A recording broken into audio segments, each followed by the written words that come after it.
Otec biskup Tomáš Galis rozhodol, že jednou z aktivít v rámci slávenia roka svätých Cyrila a Metoda v našej žilinskej diecéze bude aj vzdelávanie laikov, ktorí sa na rozličných úrovniach angažujú v cirkvi. Mnohí z nich túžia prehlbiť svoju vieru, respektíve potrebujú získať nové impulzy pre rozvoj a obnovu. Preto diecéza spolu s Inštitútom Communio prišli s formačným programom pod názvom Oslovovali rozum a srdce. Tento program bol realizovaný v rámci projektu Dielo svätých Cyrila a Metoda po 1150 rokoch, inšpiratívny prameň pre súčasnú kultúru a vzdelanie s podporou Trenčianskeho samosprávneho kraja. Iný podobný projekt na Slovensku zatiaľ nie je. Členovia inštitútu počas apríla až júna 2012 navštívili všetky dekanáty, aby predstavili štruktúru tohto vzdelávania. Modlitba, prednáška, zdieľanie v malej skupine, priestor na neformálny rozhovor. Takýmto spôsobom oslovili cirka 500 laikov. Od septembra 2012 do apríla 2013 sa mesačne stretávalo v priestoroch diecézneho centra, Centra kultúry a dialógu 60 až 80 angažovaných kresťanov takmer z celej diecézy. Rámec vzdelávania tvoril príbeh svätých Cyrila a Metoda a aktualizácia ich posolstva v oblasti dejín spásy, viery, modlitby, cirkvi, evangelizácie, druhého vatikánskeho koncilu, sebapoznania, kultúry, komunikačných zručností alebo pastoračného plánovania. Počas sobôt v čase od 8:30 do 13:00 čerpali nové informácie, povzbudenia a podnety. 44 účastníkov na záver kurzu napísalo aj konkrétne projekty pre obnovu a rozvoj. Najviac projektov bolo určených pre obnovu malých spoločenstiev, potom pre mládež a deti. Angažovaní laici však vnímajú aj iné oblasti, ktoré potrebujú systematický rozvoj. Farnosti ako také, služba pri liturgii, v nemocniciach, nové stavby, programy pre seniorov, kultúrne a vzdelávacie projekty.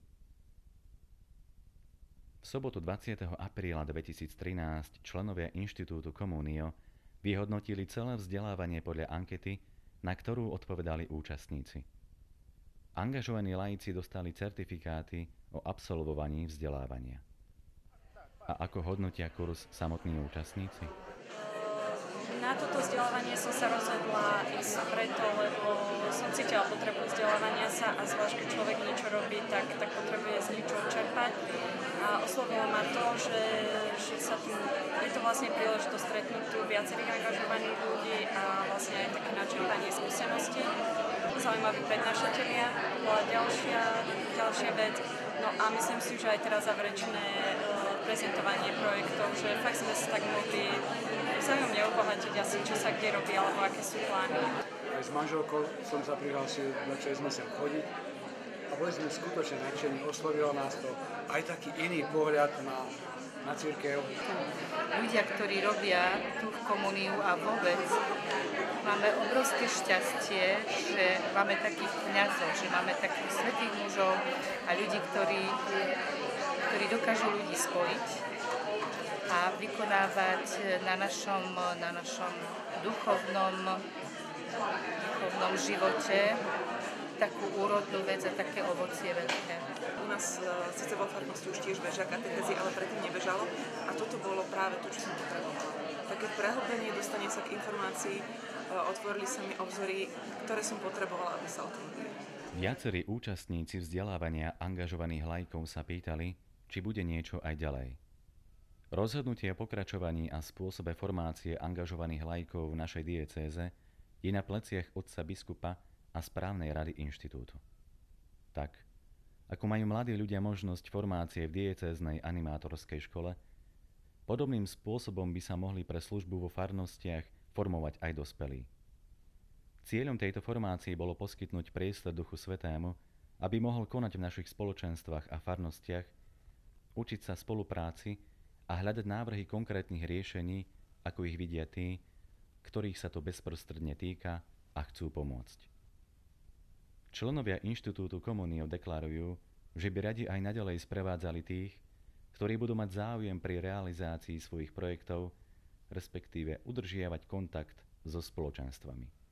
Inštitút Communio má seriózny záujem vám pomáhať pri realizácii projektov, ktoré ste odprezentovali. My naozaj reálne chceme vám pomôcť pri realizácii tých projektov.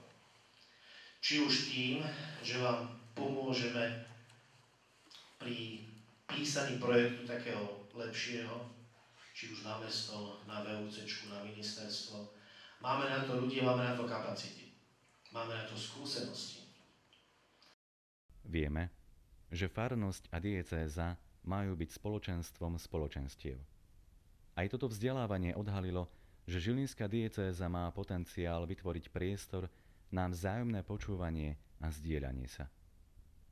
Tešíme sa na spoluprácu pre Božie kráľovstvo.